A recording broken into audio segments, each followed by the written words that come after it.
Hey guys, welcome back to our channel. இன்னைக்கு நம்ம channel அதை பற்றி பார்க்க போறோம்னா, ருத்துராஜ் கெய்க்வாட் அடுத்த T20 ஓப்பனிங் பேட்ஸ்மேன் இருக்க போறாரா, அதே போல் விராட் கோலியோட ரோலில் வந்து அவர் ப்ளே பண்ணுவாரா அப்படிங்கிறத பற்றிலாம் இந்த வீடியோ டீட்டெயிலாக பார்க்கலாம். நம்ம சேனலுக்கு ஃபஸ்ட் டைம் வரீங்களா, மறக்காம சப்ஸ்கிரைப் பண்ணிங்க, கூட பெல்லைக்கானே ப்ரெஸ் பண்ணிங்க. T20 வேர்ல்டு கப் 2024 வந்து பார்த்தீங்கன்னா வெற்றிகரமாக முடிஞ்சது. இந்தியா கப்பையும் லிஃப்ட் பண்ணாங்க. அதை தொடர்ந்து வந்து பார்த்தீங்கன்னா ரோஹித் சர்மா மற்றும் விராட் கோலி வந்து ஓய்வை வந்து அறிவித்தாங்க சர்வதேச T20 தொடர்கள்லேருந்து. அதனால் வந்து பார்த்தீங்கன்னா இனி அடுத்து வர சர்வதேச T20 போட்டிகளில் ஓப்பனிங் இறங்க போவது யார்? ஏன்னா ரோஹித் சர்மா மற்றும் விராட் கோலி ஒரு ஓப்பனிங் பேட்ஸ்மேன். அடுத்ததாக இப்போதைக்கு வந்து பார்த்தீங்கன்னா சில பேர் வந்து ப்ளே பண்ணிட்டு இருக்காங்க வெல் பெர்ஃபெக்டாக. அபிஷேக் சர்மாவாகட்டும் ஒரு வெல் பெர்ஃபெக்டாக பண்ணிட்டு இருக்காங்க. அதே போல் ருத்துராஜ் கெய்க்வாட் ஆகட்டும். அதே போல் ருத்துராஜ் கெய்க்வாட் வந்து விராட் கோலியோட பிளேஸை வந்து ஃபில் பண்ணுவாரா அப்படிங்கிறது எல்லாமே நம்ம பொறுத்து இருந்தால் பார்க்கணும். ஏன்னா அவர் வந்து பார்த்தீங்கன்னா நல்ல ஃபார்மில் இருக்காரு. பட் ஸ்கோர் பத்தாது. ஏன்னா ஓப்பனிங் பேட்ஸ்மேன் நல்லா வெல் பெர்ஃபெக்டாக ப்ளே பண்ண வேண்டியது வந்து அவசியம். அதே போல் அடுத்து வந்து பார்த்தீங்கன்னா சுமன் கில் இருக்காரு. அவரும் கொஞ்சம் சொதப்பிட்டு இருக்காரு சில T20களாக. இருந்தாலும் அவரும் ஒரு வெல் ப்ராக்டிஸ் தேவைப்படுது.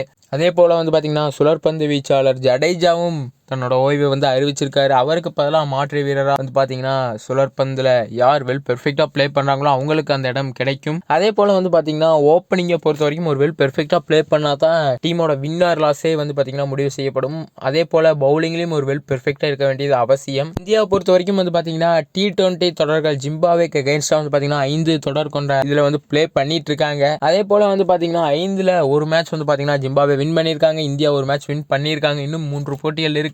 அடுத்ததா 2 போட்டிகள் வின் பண்ண போறவங்க வந்து பாத்தீங்கன்னா சீரீஸ் வின்னரும் ஆவாங்க. அடுத்தடுத்த சேஞ்சஸ்லாம் இருக்குமா தேர்ட் T20 மற்றும் ஃபோர்த் T20 போட்டிகள் அப்படிங்கிறது எல்லாமே நம்ம பொறுத்து இருந்தா பார்க்கணும். ஏன்னா சஞ்சு சாம்சனுக்கு ஒரு வாய்ப்பு கிடைக்குமா அப்படிங்கிறது எல்லாமே பொறுத்து இருந்தா பார்க்கணும். அதே போல ருத்துராஜ் கெய்க்வாட் மற்றும் அபிஷேக் சர்மாலாம் எப்படி ப்ளே பண்ண போறாங்க அடுத்தடுத்த மேட்சஸ்ல அப்படிங்கிறது எல்லாமே நம்ம பொறுத்து இருந்து பார்ப்போம். அது வரைக்கும் ஸ்டே டியூன்டு கைஸ்.